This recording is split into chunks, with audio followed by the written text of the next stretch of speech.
자, 다시 트로이의 드넓은 평원입니다. 지난 이야기에 이어서 오늘 우리는 호메로스의 일리아스 2권과 3권을 펼쳐볼 텐데요. 신들의 변덕이 인간의 운명을 어떻게 가지고 노는지, 그리고 10년 전쟁의 향방을 가를 운명의 첫 결투를 함께 지켜보시죠. 호메로스는 바로 이렇게 노래합니다. 이 말 한마디가 이 서사시의 어마어마한 스케일을 다 보여주는 거죠. 한 사람의 목소리로는 도저히 감당할 수 없는 수많은 영웅들의 이름과 운명이 얽히고 설킨 거대한 비극. 자, 그럼 그 비극의 두 번째 막을 한번 열어볼까요? 모든 비극이 다 그렇잖아요. 그 시작은 늘 인간의 손이 닿지 않는 곳에서부터입니다. 네, 바로 신들의 영역, 올림포스산이죠.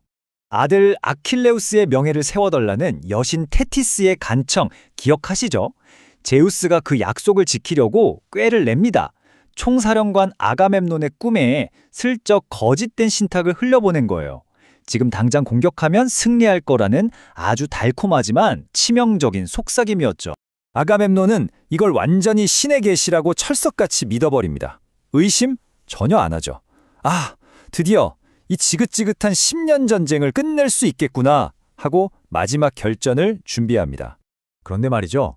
이 아가멤논이 바로 공격 명령을 내리는 게 아니라 좀 엉뚱한 생각을 합니다. 자기 권위도 좀 확인하고 병사들 사기도 떠볼 겸 시험을 한번 해보자는 건데 이게 아주 위험한 도박이었어요. 계획은 이랬습니다.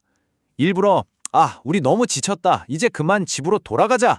이렇게 운을 띄우는 거죠. 그럼 병사들이 아닙니다, 폐하. 끝까지 싸웁시다 하고 외칠 거라고 그렇게 계산한 거예요. 참 오만한 계산이었죠. 그리고 바로 이 말이 정말 치명적인 실수가 됩니다.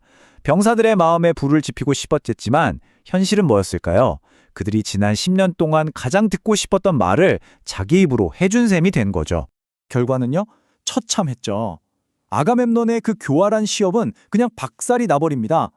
귀항이라는 딱 한마디에 억눌려 있던 병사들의 열망이 막 화산처럼 폭발해버린 거예요. 그리스 연합군 전체가 그냥 공중분해될 뻔한 그야말로 절체절명의 위기였습니다. 바로 그때 우리의 지혜로운 영웅 오디세우스가 나섭니다. 정말 대단해요. 어떨 땐 막 호통을 쳐서 장군들을 다그치고 어떨 땐 부드러운 말로 병사들을 설득하면서 붕괴 직전의 군대를 정말 간신히 수습합니다. 한 사람의 어리석음이 만든 혼돈을 또 다른 한 사람의 지혜가 바로 세운 거죠. 자, 이렇게 혼란이 겨우 수습되고 군대가 다시 정비되니까 이야기는 잠시 하늘로 올라가서 이 광경을 멀리서 비춥니다. 트로이 평원에 모인 군대의 어마어마한 규모를요. 그리고 우리는 이 모든 걸 가장 고통스러운 눈으로 지켜보는 한 여인, 바로 그녀의 시선과 마주하게 됩니다. 서사시에 보면 한선 목록이라고 해서 엄청 길게 묘사되는데 이게 그냥 군인 숫자 세는 게 아니에요. 천척이 넘는 배, 수만 명의 병사들, 이 거대한 죽음의 물결이 왜 몰려왔냐는 거죠. 바로 단 한 사람, 헬레네를 되찾기 위해서라는 걸 계속해서 상기시켜주는 겁니다. 그리고 바로 그 헬레네가 지금 트로이의 늙은 왕 프리아모스와 함께 성벽 위에 서 있어요. 이걸 테이코스코피아, 그러니까 성벽 위에서의 관망이라는 문학 기법이라고 하는데요. 프리아모스 왕이 저 아래 개미떼처럼 보이는 그리스 영웅들이 누구냐고 그녀에게 묻기 시작합니다. 헬레네의 묘사가 참 인상적이에요. 아가멤논은 딱 봐도 왕다운 위엄이 느껴지는 사람으로, 그리고 오디세우스는 겉보기엔 평범한데 일단 입을 열면 그 말의 힘이 엄청난 사람으로 묘사하죠. 그녀의 눈에는 이들이 그냥 적장이 아니었던 거예요. 헬레네한테 이 이름 하나하나가 얼마나 고통스러웠을까요? 한때는 자기 동포였고 친구였잖아요. 근데 이제는 자신 때문에 죽으러 온 사람들이 된 거죠. 늙은 왕에게 영웅들을 설명하면서 그녀는 사실 배틀의 시를 엮는 게 아니라 자신의 슬픔과 죄책감을 엮어내고 있었던 겁니다. 바로 그때 양쪽 군대 사이에서 아주 극적인 제안이 나옵니다. 우리 더 이상 피 흘리지 말자.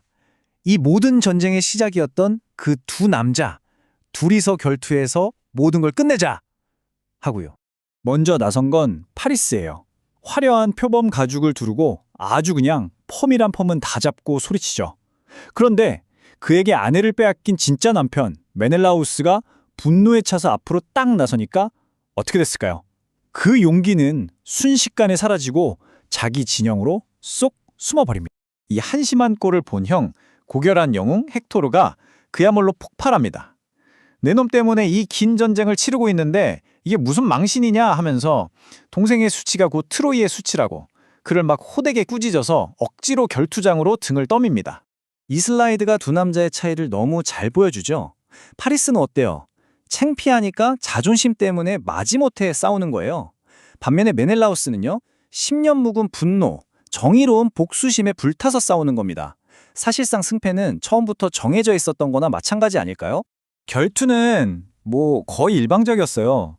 메넬라우스가 파리스를 그냥 압도해버립니다. 결국 그의 투구끈을 딱 붙잡고 개 끌듯이 자기 진영으로 끌고 가기 시작하는데 모두가 드디어 정의가 실현되는구나 하고 숨죽여 지켜보고 있었죠. 그런데 인간의 정의가 실현되려는 바로 그 결정적인 순간에 또다시 신이 끼어듭니다. 마치 너희 인간들이 아무리 싸워봤자 결국 승자는 우리가 정하는 거야 라고 보여주려는 듯이요. 파리스를 예뻐하던 미의 여신 아프로디테가 갑자기 나타나서 메넬라우스가 꽉 잡고 있던 투구끈을 툭 끊어버립니다. 그리고는 짙은 안개로 파리스를 확 감싸더니 전장에서 감쪽같이 데리고 사라져버려요. 그리고 바로 여기서 이 전쟁의 가장 기막히고 잔인한 역설이 펼쳐집니다. 자, 전장을 보세요. 정당한 승리자인 메넬라우스는 사라진 적을 찾아서 미친 듯이 울부짖고 있죠. 그런데 같은 시각 패배한 겁쟁이 파리스는 어떻게 됐을까요?